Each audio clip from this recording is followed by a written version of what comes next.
A daring escapee caught in less than 24 hours. KITV.com broke the news of his capture, and now we uncover more about his escape. As KITV4's Lara Yamada reports, 21-year-old Darius Punimao's dash from circuit court might have caught everyone off guard, but they soon picked up his trail and tracked him down.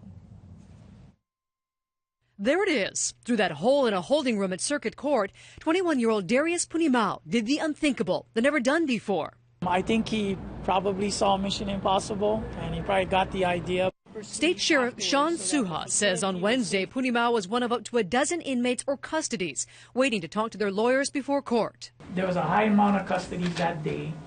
He says it was so busy they didn't have a sheriff's deputy to staff the room, which is not unusual. Only one behind the glass with a computer facing the other way. He was one of the 7 to 12 that was at the end booth.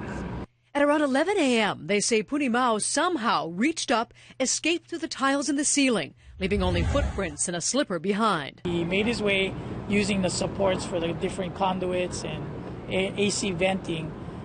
He was able to find an unoccupied custodial closet, which he dropped into. Then to a hallway monitored by this camera, which missed Punimao's movement. Then out to this exit about 5 feet away, where deputies found tracks and dust from the ceiling. The Sheriff's Department was pretty careful about specific details, but they say they were tracking a vehicle to this Safeway parking lot that they knew had connections to Punimao. And they found Punimao right here in the same parking lot, talking on a payphone. We were able to connect the dots and determine that there are certain areas that he might be at. So we sat teams down all night in these different areas, and sure enough, he popped up.